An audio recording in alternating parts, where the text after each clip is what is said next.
70, 85-70 daw yung Blaze. Dahil yan, narinig mo yon, yung Petron daw sa San Juan, ayaw siyang pagbentahan dahil 540 pa lang. Ay mali po yun. Hindi dapat ganun, ha?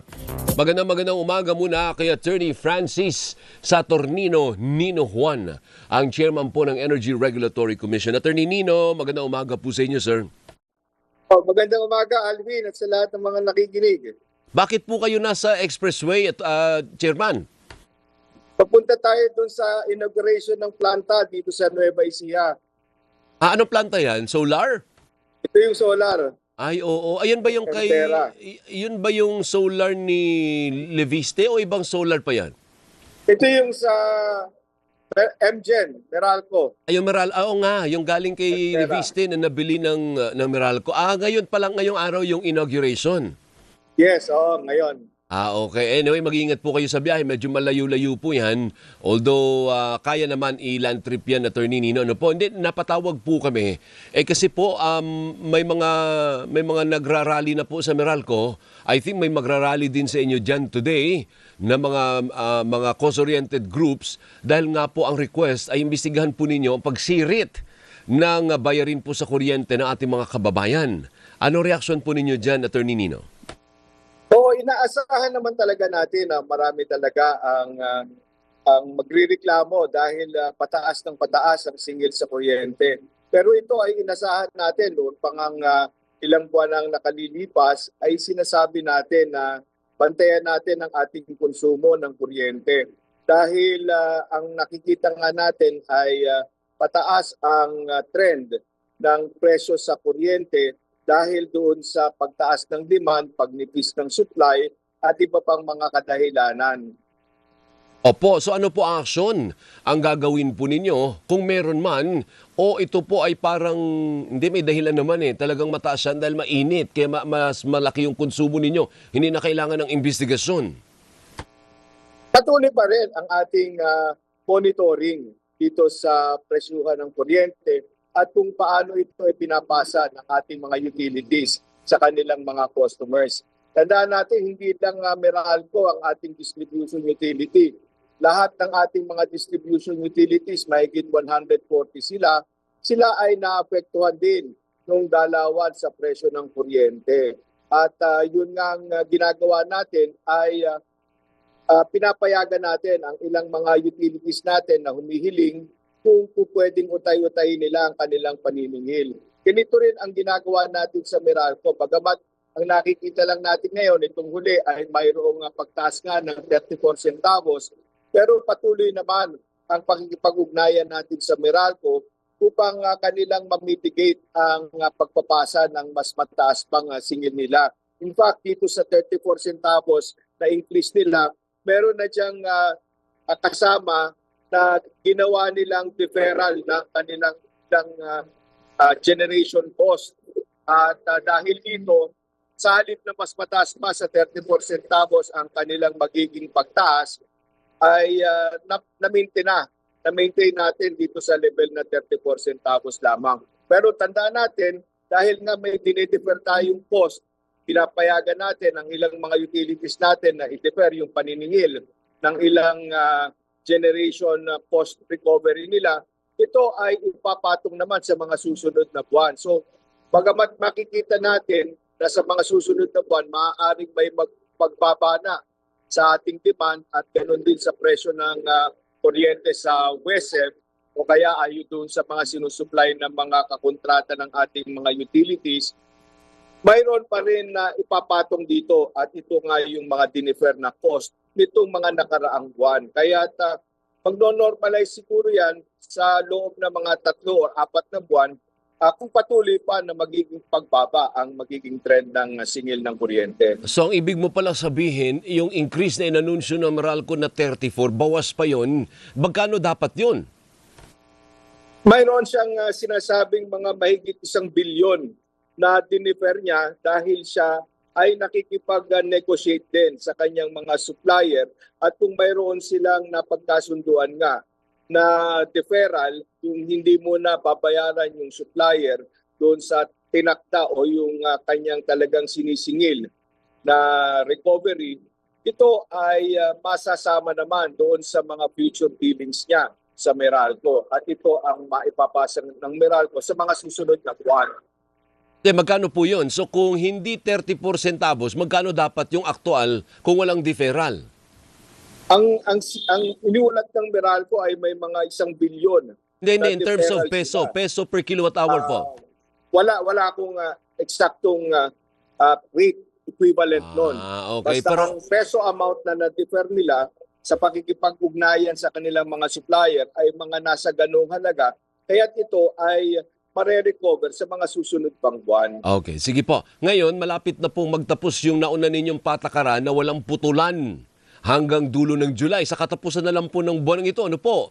Yan ho ba ay extend pa ng Energy Regulatory Commission dahil patuloy pa po yung pagtaas. As a matter of fact, ngayong buwan, pataas pa yung bill ng Meralco, pati yung ibang electric cooperatives, ano po, dahil sa pagtaas ng presyo naman sa spot market. Yan ho ba ay extend ninyo ang no disconnection?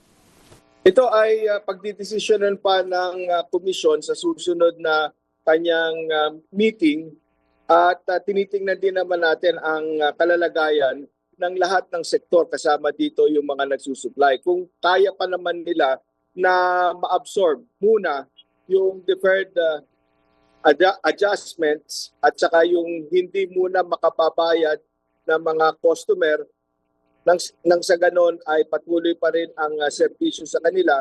So, pwede nating mapalawig pa yung no disconnection. Kasi ang magiging epekto naman nito ay dun sa collection efficiency ng ating distribution utilities.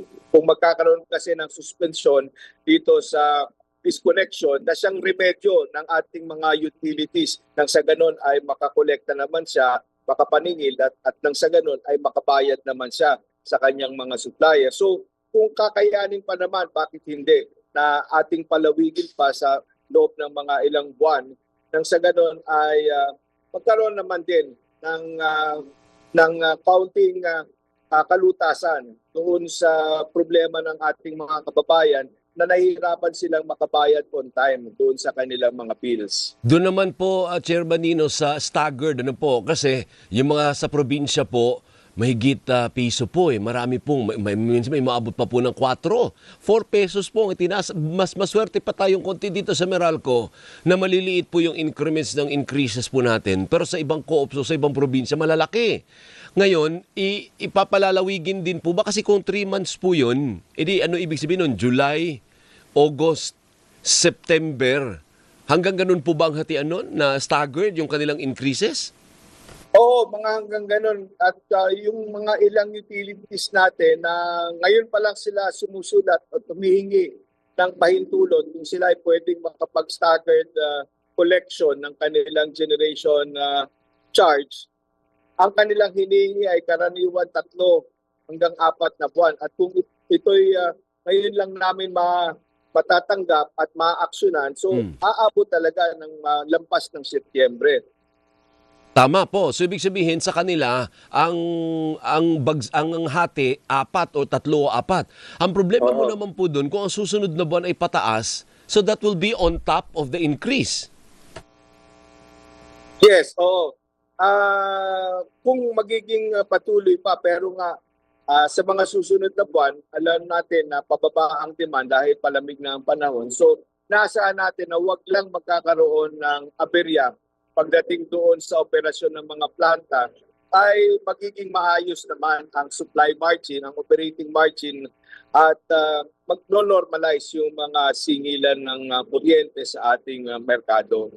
Opo. Ngayon, isa na lang, Chairman Nino, meron pong investigasyon na gagawin si Senator Risa Ontiveros at mukhang kayo po ang pangunahing bisita, yung Energy Regulatory Commission, kaugnay po sa pagtaas ng singil ng mga kababayan natin, yung singil sa kuryente. Ano bang may iaalok po ninyong pagbabago para maibsan naman po ang pagtaas sa singil sa kuryente?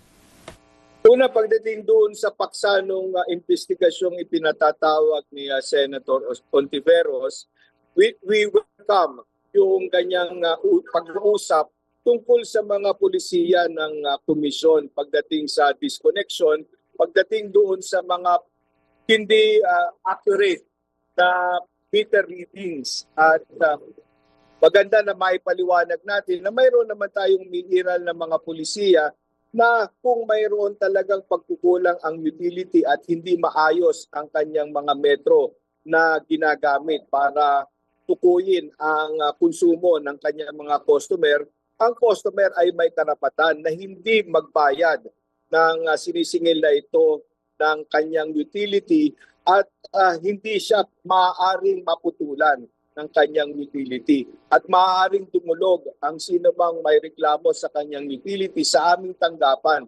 At kung magkakaroon talaga ng ganyang sumbong or complaint sa amin, karaniwan naman ang ERC ay nag-uutos sa utility na huwag munang magputol ng serbisyo niya sa kanyang customer na nagre-reklamo sa amin. Nang sa ganon, ay mabigyan ng panahon upang mapag-usapan at mapag-aralan kung mayroon talagang naging pagkukulang ang utility.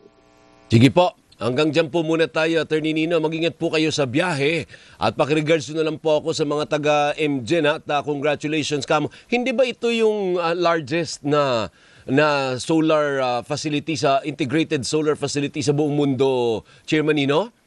Yes, oo, yan yung sinasabi, yun yung claim nila. At I think even the President will be gracing that inauguration. Siya yung panauhing pangdangal. Ganun. So abot pa si Presidente. Akala ko may working visit si Presidente sa Singapore starting today. So pupunta muna dyan bago mag-Singapore, Attorney Nino?